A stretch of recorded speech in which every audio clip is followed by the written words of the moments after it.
I never thought I'd be the type of guy to live in a neighborhood with an HOA. Truth is, I hate rules that feel like they exist just to make someone else feel powerful. But after 20 years in the Army, I promised my wife, Claire, a quiet suburb where she wouldn't have to jump at every siren or helicopter overhead. We found a small brick ranch in a gated community outside Dallas, the kind of place with manicured lawns, cookie-cutter mailboxes, and retirees who had way too much time on their hands.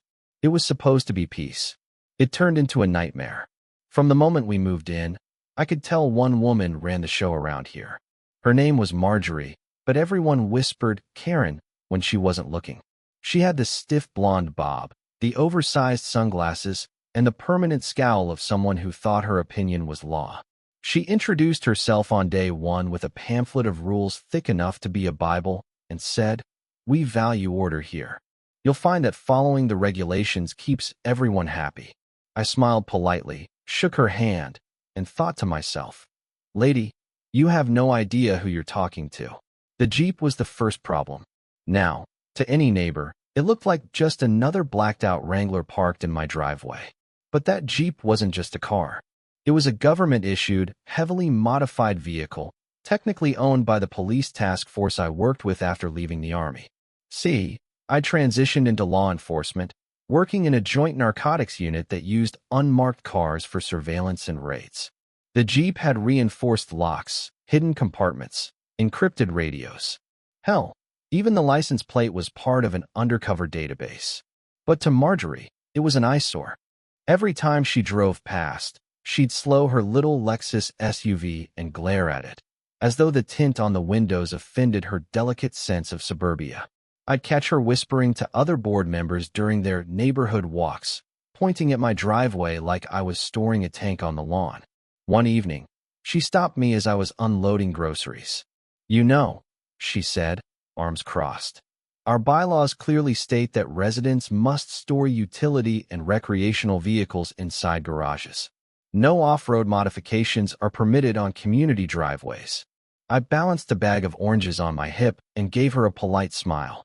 "It's not a toy, ma'am. It's a work vehicle." She tilted her head, squinting. "Work vehicle? It doesn't have company plates." "It's classified," I said flatly. "You'll have to take my word for it." Her lips pinched into a thin line. I could practically hear her brain exploding at the idea of someone telling her no. From then on, it was open season. She filed violations weekly, accusing me of leaving my trash can out too long, claiming my lawn was a quarter-inch too high, even taking pictures of Claire's flower pots, saying they didn't align with the aesthetic. Most neighbors ignored her, but she always doubled down on me. Why? Because she couldn't control me. Then came the lock. It was a Thursday night in late spring, hot enough that even the cicadas sounded tired. I'd just finished a long shift. Our unit had been monitoring a cartel-safe house on the outskirts of town. I pulled into the driveway, dead on my feet, and saw it immediately. The Jeep's steering wheel lock was gone. I froze. That lock wasn't a regular anti-theft bar. It was biometric, custom-built to protect the vehicle when it wasn't in use. No one but me or my partner could remove it. If it was gone, it meant someone tampered with the Jeep. I dropped my bag, did a quick perimeter check. The garage door was shut, windows intact. No signs of forced entry into the house. But the Jeep, its driver's side door was cracked open. My heart pounded. I yanked it open, scanning the dashboard. That's when I saw it. A folded piece of paper on the passenger seat, written in thick, neat handwriting. "Your vehicle violates HOA standards. It will be towed if not removed within 48 hours. Marjorie, HOA president." My hands curled into fists. She did not just break into my Jeep. I marched across the street where her house stood. Big colonial shutters, porch light glowing like a lighthouse of self-righteousness. I pounded on the door. She answered with her hair in curlers, bathrobe tied tight, as if I'd interrupted some sacred ritual. "Can I help you?" she said coolly. "You cut the lock off my Jeep." My voice was low, controlled, the kind of voice that made rookies in my unit sit up straight. Her eyes flickered, just for a moment, then narrowed. That thing was an eyesore. Against community policy. I had every right to address it. "You trespassed," I shot back. You tampered with federal property. Do you have any idea what you've just done? She actually had the audacity to smirk. Don't be dramatic. It's just a car. My jaw clenched so hard I thought my teeth might crack. That Jeep isn't mine. It belongs to law enforcement. You've compromised a task force operation. Her smirk faltered, just for a second. Then she lifted her chin. Rules are rules. Maybe next time you'll think twice about trying to skirt them. I stood there, staring at her, fighting the urge to let loose every ounce of fury building in my chest. I could already imagine the fallout. If she'd messed with the Jeep's systems, she might have triggered a security alert. Worse, she might have stumbled onto something she had no business seeing. I turned and walked back across the street, fists still clenched. Inside, Claire was pacing. What happened? She whispered. I held up the note. She read it, eyes going wide. Oh my God, what are you going to do? I looked back out the window at Marjorie's house, its porch light cutting through the dark like an accusation. I don't know yet, I muttered. But deep down I did know. This wasn't just HOA pettiness anymore. This was a direct threat, not just to me, but to my team, my mission, and maybe even the people living in this picture-perfect neighborhood. And if Marjorie thought she could cut locks and walk away smiling, she was about to learn what happens when you play games with the wrong man. I barely slept that night. Every time I closed my eyes, I saw Marjorie's smug face as she told me rules are rules. That phrase burned like acid in my chest. It wasn't just about her crossing a line. It was about the potential damage. By morning, my phone buzzed with an encrypted message from our unit's tech officer. Vehicle integrity breach detected. Report ASAP. My stomach sank. At sunrise, I drove the Jeep out of the neighborhood and parked at a secure facility downtown. Our tech officer, Luis, was waiting in the garage, scanning with his tablet. He looked like he hadn't slept either, his brown hair sticking up and his coffee steaming in one hand. You weren't kidding, he muttered. Somebody forced the biometric lock, left scratches on the housing like they tried to saw it. That would be my HOA president, I said bitterly. Luis raised an eyebrow. You're what? I sighed, rubbing the back of my neck. Long story. Suburban nightmare. Middle-aged woman who thinks she runs the world. Luis gave a low whistle. She's lucky she didn't set off the countermeasures. If she had tried 5 seconds longer, she would have tripped the silent alarm and gotten herself cuffed by half the city. I clenched my fists, imagining that exact scene. Part of me almost wished it had happened. Luis leaned inside the Jeep. Nothing seems missing, but she left fibers.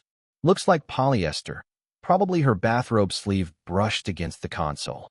That hit me harder than I expected. She'd been inside the Jeep. Not just tugging at the door, but inside. That vehicle had hidden surveillance drives, encrypted case files, tactical gear. If she'd gotten curious, if she'd pressed one wrong button, she could have exposed an entire undercover operation. I swore under my breath. Luis frowned. Look, man, you've got to report this. Chain of custody violation. Tampering with government property. I nodded slowly, but in my gut, I hesitated. Filing that report meant the task force would roll in heavy. Raids, questions, maybe even arrests. And while I wanted Marjorie held accountable, part of me knew she wasn't some cartel operative. She was just a nosy, power-hungry suburban tyrant. But her ignorance could still blow everything. I drove home in silence, gripping the wheel hard enough my knuckles turned white. When I pulled into the neighborhood, Marjorie was already outside, pruning her rose bushes like she didn't have a care in the world. Her oversized sun hat shaded her face, but I could feel her smug grin from across the street. Claire was on the porch, arms folded. She's watching you again, she murmured as I walked up. Good, I said. Let her. That evening, the board had their monthly HOA meeting in the community center, a beige brick building that smelled faintly of mildew and cheap coffee. I hadn't planned on going, but something in me snapped. If Marjorie wanted to play queen, it was time someone challenged her crown. The room was packed with about 30 neighbors, most of them retirees in polos and khakis. Marjorie sat at the head of the table, gavel in hand, like she was presiding over the Supreme Court. I walked in, and the whispers started immediately. She cleared her throat. Meeting will come to order. First item, parking violations. My pulse quickened. She clicked a slide onto the projector, and sure enough, there was a blown-up picture of my Jeep in the driveway. "This resident continues to store a prohibited vehicle in plain sight," she announced. "Despite repeated warnings, compliance has not been achieved. The board must vote on fines or further enforcement." That was it. I stood up. "You mean breaking into my vehicle, cutting a federal lock, and trespassing on my property?" The room went dead silent. All eyes shifted from me to her. Her smile faltered. "I did what was necessary to protect the neighborhood's integrity," she said sharply. "You broke the law," I shot back. "That Jeep isn't just mine. It belongs to a joint law enforcement task force. You interfered with government property. Do you understand how serious that is?" Gasps rippled through the crowd. Someone in the back muttered, "Oh my God." Marjorie's face turned red, but she tried to keep control. "Don't be ridiculous. You can't just say something belongs to the government and expect us to." I cut her off, stepping closer. "I don't have to expect. I can prove it. You left fibers inside the vehicle when you broke in. Forensics already matched them. Do you want me to have federal agents here tomorrow morning with a warrant?" Her jaw dropped. For the first time, she looked rattled. But she quickly composed herself, slamming the gavel. "This is intimidation," she barked. "Neighbors, you don't have to be scared of him. He's trying to silence me because I enforce the rules fairly." Fairly? I barked out a bitter laugh. "You singled me out from day one because you couldn't stand that I wouldn't bow to your power trip. And now your obsession has put real lives in danger. If you had touched the wrong switch, you could have compromised an operation tracking violent criminals. This isn't about flower pots or grass length. This is about you thinking you're above the law." The room erupted into chatter. Half the neighbors looked shocked. The other half nodded like they'd been waiting years for someone to call her out. One elderly man raised his hand. "Marjorie, is this true? You broke into his car." She sputtered, fumbling for words. Well, someone had to enforce the regulations." The murmurs turned hostile. People shifted in their seats, whispering about lawsuits, about calling the cops. I didn't wait for her to recover. I leaned forward, voice low enough that only she could hear. "You're in over your head. Back off. Now." Her eyes, wide with panic, narrowed back into a glare. "You think you can threaten me? You have no idea who you're dealing with." I smiled coldly. "Neither do you." I turned and walked out, leaving the room buzzing behind me. But as I stepped into the cool night air, I knew this wasn't over. Marjorie wasn't the type to retreat quietly. And now that she knew the Jeep was more than just a toy, she'd either double down or dig until she found something to use against me. Claire met me halfway down the sidewalk. "How bad was it?" I exhaled slowly, staring at the glow of Marjorie's porch light across the street. "Bad," I said, "and it's about to get worse." Because in my gut, I could feel it. The line had been crossed. And when people like Marjorie felt cornered, they didn't back down. They lashed out. And the next move would be hers. The following days were a storm brewing under a clear Texas sky. At first, I thought maybe the public embarrassment had shaken Marjorie enough to keep her quiet. But then, strange things started happening. Anonymous complaints filed to my department about a man in law enforcement abusing his badge. Cars I didn't recognize parked at the end of the street, their drivers pretending to check their phones but stealing glances at my house. And Claire swore she saw someone snapping photos of the Jeep at dawn. It didn't take long before I realized Marjorie was digging. She might not have believed me about the Jeep belonging to a task force, but she sure as hell was trying to prove me wrong, or worse, expose me. One evening, I came home to find Claire pacing in the kitchen, a letter in her hand. "You need to see this," she said, her voice trembling. The envelope was official looking, but the return address was fake. Inside was a single sheet of paper. "You don't belong here. Sell your house and leave. Or the next time I cut your lock, you won't like what I find." My blood ran cold. Claire grabbed my arm. "This is a threat. You need to do something. Call your unit. Call the cops. Something."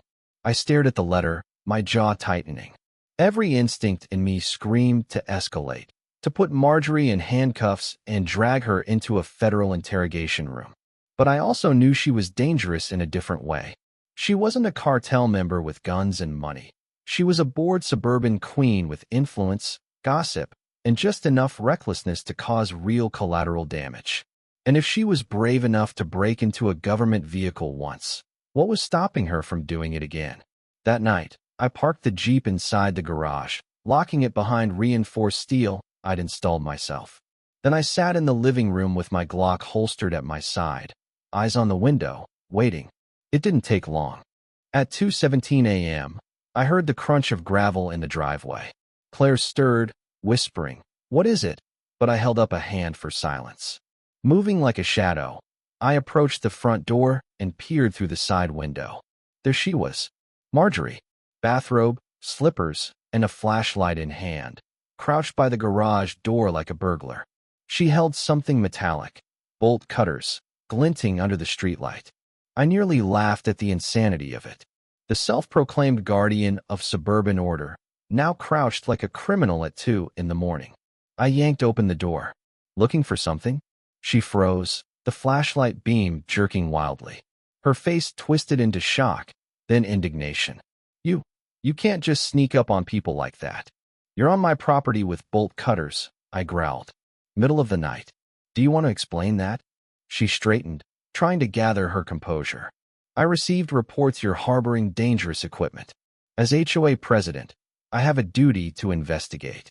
I stepped forward, voice dropping into the same tone I'd used in Iraq interrogations. You're not an investigator. You're not law enforcement. And right now, you're about 2 seconds from getting arrested for attempted burglary. Her lips curled into a sneer. Go ahead. Arrest me.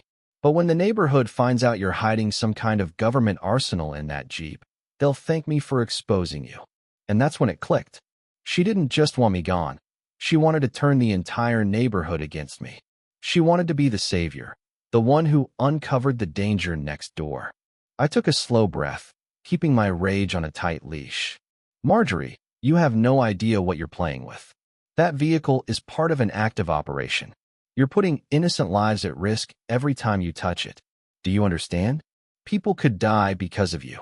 For a split second, something flickered in her eyes. Fear, maybe, or doubt. But it vanished as quickly as it came.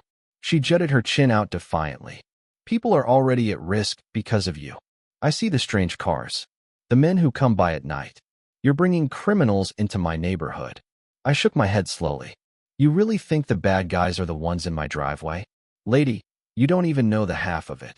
Before she could respond, headlights swept across the street. A black SUV pulled up, windows tinted, engine idling low. Marjorie stiffened, clutching her robe. 2 men stepped out, dressed in plain clothes, but moving with the unmistakable precision of professionals. My task force.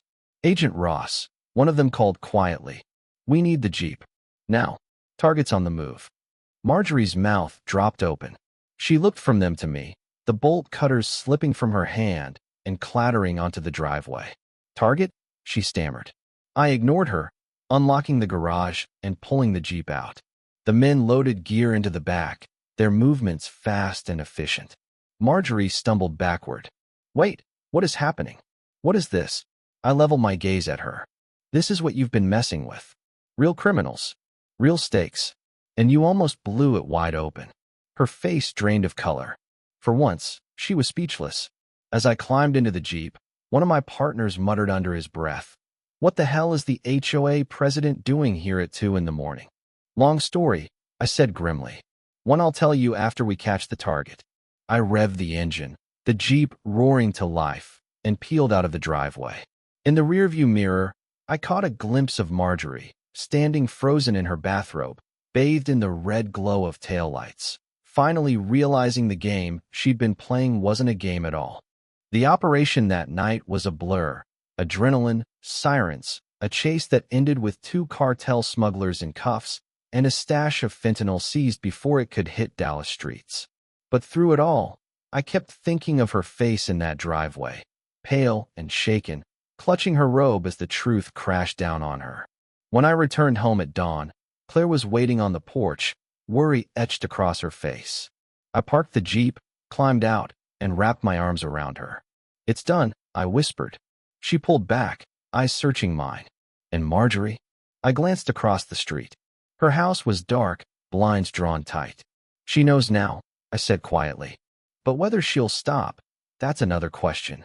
Because the truth was, I'd seen the fear in her eyes. But I'd also seen the pride, the stubbornness, the refusal to ever admit defeat. And something told me, this war wasn't over. For 2 blessed days after the raid, the neighborhood was quiet. No notes tucked under my windshield, no glares from across the street, no whispers when I took the trash out. I almost believed that maybe, just maybe, Marjorie had learned her lesson. But people like her don't fold. They regroup. On the 3rd day, Claire spotted her at the mailbox with 2 other board members, whispering like conspirators in a spy movie. By evening, a flyer landed on our doorstep. Emergency HOA meeting. Discussion of resident misconduct. Attendance required. Claire held it with trembling hands. She's coming after you again. I took the flyer, reading the bold red letters. Yeah, only this time, she's going to regret it. The meeting was packed tighter than the last one. Neighbors filled every plastic chair, the air heavy with curiosity and tension. Marjorie sat at the head of the table again, but something was different. The smugness was back, yes, but there was also a gleam in her eye, a desperate confidence, like someone who'd convinced herself she could win one last battle. She slammed her gavel. This meeting has been called to address serious concerns about one resident who has endangered this community with secretive and dangerous activities. Gasps and murmurs rippled through the room. She glanced at me, letting the silence build like a courtroom drama. This man, she continued, pointing directly at me, has admitted to storing government property in his driveway, attracting criminals into our neighborhood, and intimidating board members. He poses a risk to every family here. A couple of heads nodded uncertainly. Others frowned. I sat perfectly still, waiting. Therefore, she said with theatrical gravity, I propose immediate sanctions, daily fines, removal of the offending vehicle, and, if necessary, legal action to remove him and his wife from this community. The room buzzed. Some neighbors whispered, others shook their heads. Finally, I stood. Are you done? I asked quietly. Her jaw tightened. Do you have a defense for yourself? I reached into my jacket and pulled out a manila folder, thick with papers. I laid it on the table, right in front of her. These, I said, flipping it open, are signed statements from my department confirming that the Jeep is government property used in active investigations. These, I added, pulling out photos, are images from our raid the other night, where that same Jeep helped us stop 2 cartel smugglers from flooding Dallas with fentanyl. And this, I held up one last paper, is a sworn affidavit that your fingerprints and fibers were found inside that vehicle after you broke in. Her face drained of color. The murmurs turned to outright gasps. You're lying, she croaked. This is fabricated to make me look bad. I turned, addressing the room instead of her. Neighbors, I didn't want any of this. I wanted peace and quiet like the rest of you. But from the day we moved in, Marjorie has harassed me and my wife. She's filed bogus violations, trespassed on my property, and tampered with federal equipment designed to keep dangerous people off our streets. And now, instead of owning up to it, she's trying to paint me as the threat. I let the weight of my words hang in the silence. Then I leaned forward, eyes locking on hers. You want to talk about danger, Marjorie? The only danger this neighborhood has faced came from you. The room erupted. People shouted over each other, some calling for her resignation, others demanding the board vote. One older woman stood and said, I've lived here 20 years, and I've never seen such abuse of power. Enough is enough. Marjorie banged the gavel desperately, but her voice was drowned out. The tide had turned, and she knew it. Finally, one of the other board members, a meek man with glasses, cleared his throat. I move that we suspend Marjorie as HOA president pending investigation. The vote was almost unanimous. Hands shot up across the room. Marjorie's eyes darted wildly, panic overtaking her face. You can't do this, she shrieked. I am this neighborhood. Without me, everything falls apart. But the gavel was taken from her hand. Just like that, her reign was over.